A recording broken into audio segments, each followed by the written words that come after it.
اب یہ دکان کونے پہ تھی گھر والے پہ، وہاں سے ماچس کی ڈبیا لے کے واپس گیا تو کہنے لگا السلام علیکم. پھر گھر والوں نے کہا ہو بتانا یاد ہی نہیں رہا، چینی بھی ختم ہو گئی ہے. تو یہ پھر گیا چینی لینے، لوٹ کے آیا تو کیا کہا؟ جب اللہ چاہتا ہے تو کہے، جب اللہ کے رسول چاہتے ہیں تو کہے. اس کا ترجمہ یہ ہے کہ تو کہہ، تو سلام لے. اللہ رسول چاہ رہے ہیں کہ تو سلام لے تاکہ تیرے گھر میں سلامتیاں ڈال دی جائیں. تو فرمایا سلام لینی ہے تو نے، اور ساتھ تو نے اس طرح کرنا ہے کہ 3 دفعہ سورۃ اخلاص کو پڑھنا ہے. امام قرطبی نے اس کو لکھا ہے.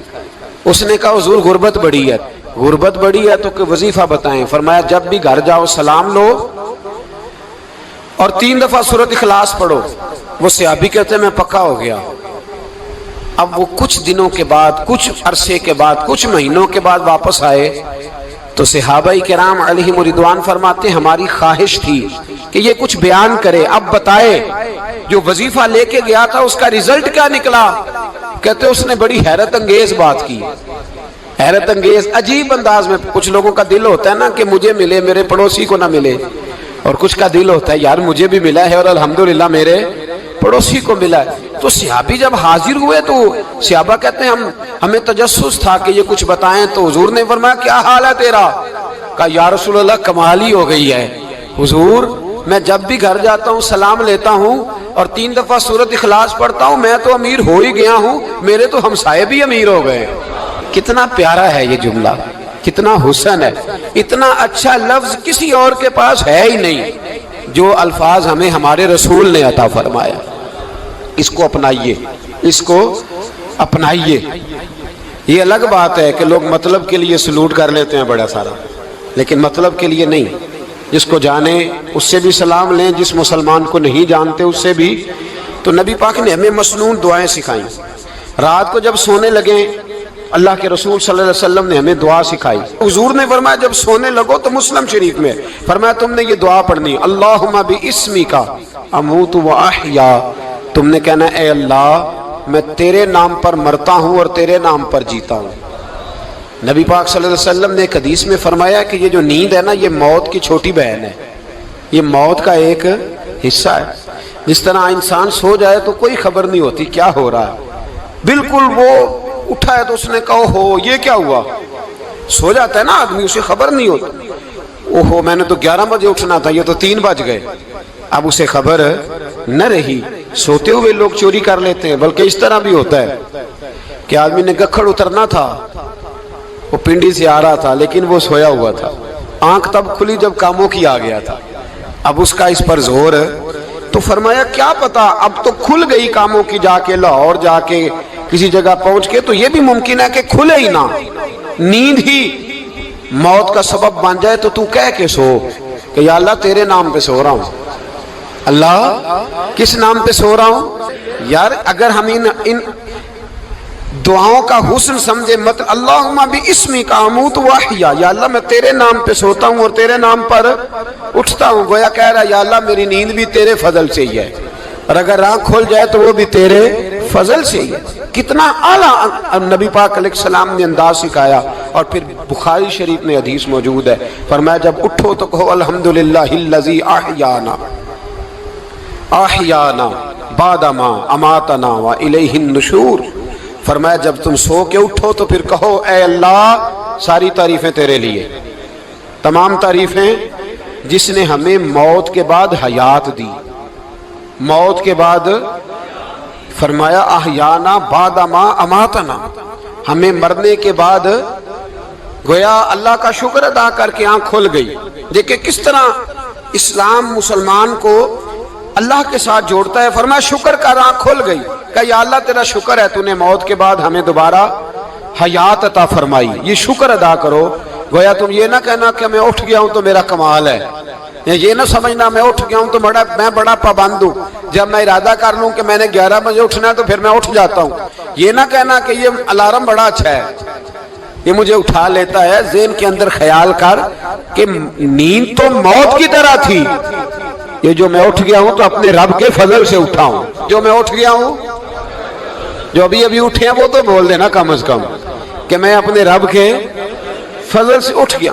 تو دعا سکھائی. پھر دیکھیے نبی پاک صلی اللہ علیہ وسلم نے فرمایا جب تم بیت الخلاء میں جاتے ہو نا، واش روم میں جاتے ہو، تو گندی چیزیں ہوتی ہیں وہاں، شیطان ہوتے ہیں، جنات ہوتے ہیں، یہ گندگی پہ ہوتے ہیں۔ جب تم واش روم جاؤ، بیت الخلاء جائے، تب بھی دعا مانگو۔ کیا دعا مانگو؟ وہ دعا بھی نبی پاک صلی اللہ علیہ وسلم نے ہمیں تعلیم فرمائی اور بخاری میں ہے، کہا پڑھا کرو اللہم انی اعوذ بک من الخبث والخبائث، کہو اے اللہ ناپاک چیزوں سے میں تیری پناہ مانگتا ہوں، وہ نر ہوں یا مادہ ہوں، اللہ میں تیری پناہ مانگتا ہوں۔ واش روم کے اندر بہت ساری بری چیزیں ہوتی ہیں، جوان میری بات پر توجہ فرمائیں، وہاں بہت ساری گندی چیزیں ہوتی ہیں۔ انسان کئی دفعہ واش روم میں جاتا ہے، اسے وسوسے زیادہ آتے ہیں، یہ نوٹ کریں میری بات کو۔ اصل میں نا ہم بات ڈھونڈ رہے ہیں علاج اپنی بیماریوں کا، حالانکہ علاج تو سارا مدینے والے رسول کے پاس موجود ہے، محبوب کے پاس ساری دوائیاں ہیں۔ تو نبی پاک علیہ السلام دیکھیں نا، انسان واش روم میں جاتا ہے، اسے وسوسے آتے، برے خیالات آتے، وہ گناہ کی طرف کئی دفعہ مائل ہوتا ہے، تو کہا تو دعا پڑھ کے جا اللہم انی اعوذ بک، یا اللہ میں تیری پناہ مانگتا ہوں من الخبث والخبائث، ہر خبیث اور بری چیز سے میں تیری پناہ مانگتا ہوں، وہ نر ہو یا یار کتنا عظیم دین ہے، کتنا عظیم میرے مصطفیٰ کریم کا وہ والا دین ہے۔ اصل میں اللہ کرے بی اے پاس بچے کو بیت الخلاء کی دعا بھی یاد ہو جائے، ایسے یاد ہو جائے، اور اس کے ماں باپ سمجھ لیں کہ جوان ہو گیا ہے، تو اب ہو سکتا ہے اس کی طرف شیطان حملہ زیادہ کرے، اسے خراب کرنے کی کوشش کرے، تو لہٰذا اسے دعا سکھائی جائے تاکہ اس کو پہلے سے پتا ہو کہ میں نے اس بے ایمان سے بچنا کس طرح سے۔ اب آپ دیکھیے نبی پاک علیہ الصلوۃ والسلام نے ہمیں دعا سکھائی، مصنف ابن ابی شیبہ میں۔ کون سی دعا؟ واش روم سے نکلنے کی۔ اللہ اکبر، بڑی زبردست دعا ہے، بڑی زبردست۔ آپ یقین کریں اس ایک ایک دعا پر ایک ایک پورا بیان ہو سکتا ہے، ایک ایک۔ یہ اس لیے نہیں میں کہہ رہا کہ میں کوئی عالم فاضل آدمی ہوں، آپ کہیں گے کہ بتا رہے ہیں میں بڑا پڑھا لکھا ہوں، صرف یہ عرض کر رہا ہوں کہ اس کے فوائد پر، ثمرات پر جو اللہ تبارک و تعالی امت کو دیتا ہے، ان دعاؤں کی جو فضیلت حدیثوں میں آئی ہے، اور پھر جو اس کے فوائد ہے، اگر اس پر بات کروں تو ایک دعا تقاضا کرتی ہے کہ اس پر پورا ایک لیکچر ہونا چاہیے۔ دیکھیے آپ واش روم سے نکلے، دعا کیا ہے؟ دعا کے لفظ کے الحمدللہ الذی، ایک حدیث میں لفظ ہے غفرانک، غفرانک، اے اللہ میں تجھ سے بخشش چاہتا ہوں۔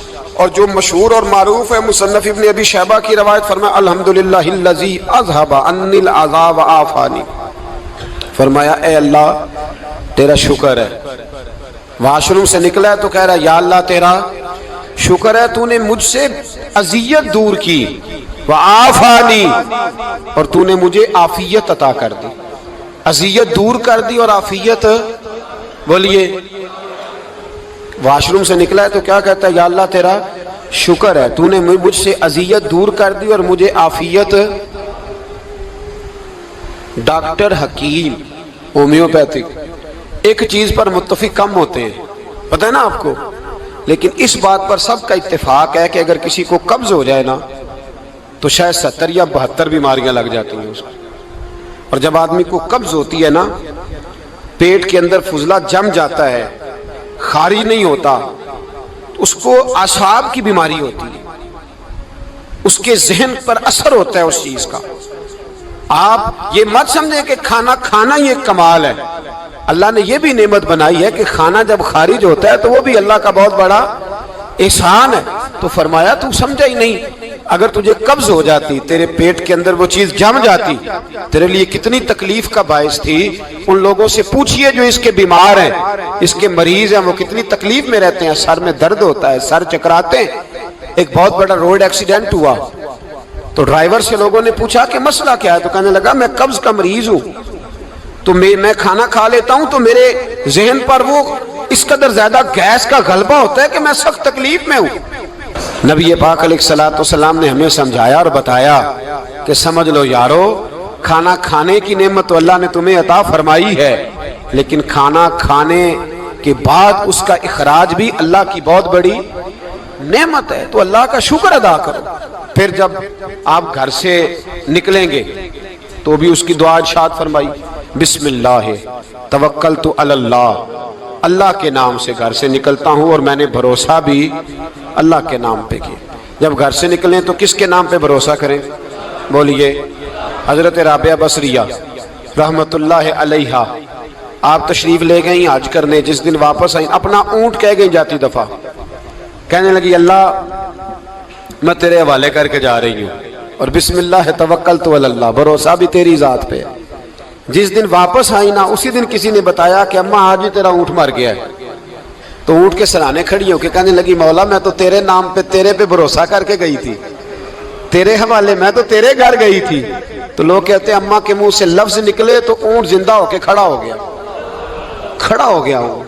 تو اماں کہنے لگی نہیں تمہیں ہی غلطی لگی ہے، مرا ہی نہیں تھا، پہلے سے ہی موجود تھا، وہ اپنی کرامت بھی نہیں ظاہر ہونے دی۔ تو بھائی گھر سے نکلیں تو کس لفظ پر کہ یا اللہ میں تیرے بھروسے پہ نکل رہا ہوں میں، اس کے دو فائدے ہوں گے، ایک تو آپ اللہ کی امان میں جا رہے ہیں، اللہ کی امان میں آ رہے ہیں، اور دوسرا جس گھر کو آپ چھوڑ کے جا رہے ہیں اسے بھی اللہ کی امان میں دے کے جائیں۔ تو کتنا لذت والی دعا ہے جو نبی کریم علیہ السلام نے ہمیں سکھائی۔ اب ذرا حدیث سنیں خوش ہو کے، دیکھیں حضور نے دعا سکھائی، فرمایا جب دیکھ لو نا کسی کو ہنستا ہوا، کیا کرتا ہوا؟ ماشاءاللہ آپ تو ہنسنے لگے۔ جب کسی کو ہنستا ہوا دیکھو تو کہا کرو اضحک اللہ سنک، یہ دعا یہ بخاری ہے، فرمایا دعا مانگا کرو جب کسی مومن کو ہنستے ہوئے دیکھو تو دعا مانگو اضحک اللہ سنک، اللہ تجھے ہنستا ہی رکھے، اللہ تجھے، بولیے، جل نہ جایا کرو کہ میں پریشان ہوں تو یہ ہنس کیوں رہا ہے، جھلا نہ کرو، بلکہ کیا کہا کرو اللہ تجھے ہنستا رکھے، اللہ تجھے۔ نبی پاک صلی اللہ تعالی علیہ وآلہ وسلم نے فرمایا، ترمذی میں حضرت اسامہ بن زید رضی اللہ تعالیٰ عنہ سے حدیث مروی ہے، حضور نے فرمایا جس نے کسی کے ساتھ احسان کیا اور جس پر احسان کیا، اگر اس نے یہ دعا پڑھ دی نا جزاک اللہ خیرا، تو فرمایا اس نے اللہ کی بھی پوری حمد کر دی اور محسن کا صحیح شکریہ بھی ادا کر دیا۔ کیا کہنا ہے؟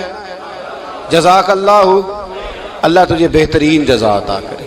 اس کا ترجمہ کیا ہے؟ اللہ تجھے بہترین، کیونکہ حضور فرماتے ہیں من لم یشکر الناس ولم یشکر اللہ، جس نے بندوں کا شکریہ ادا نہیں کیا اس نے اللہ کا بھی شکریہ ادا نہیں کرنا۔ تو کیا کہنا چاہیے؟ جزاک اللہ خیرا۔ اور اگر اماں کہتی ہو بچوں کو انگریزی سکھانی ہے تو کیا کہنا ہے پھر؟ شکریہ ادا کرنے میں کیا کہنا ہے؟ Thanks, thank you. او خدا کے اس کا ثواب کتنا ہے؟ بولے انگریزی ایک زبان ہے، اس کو زبان ہی رہنے دیں گے۔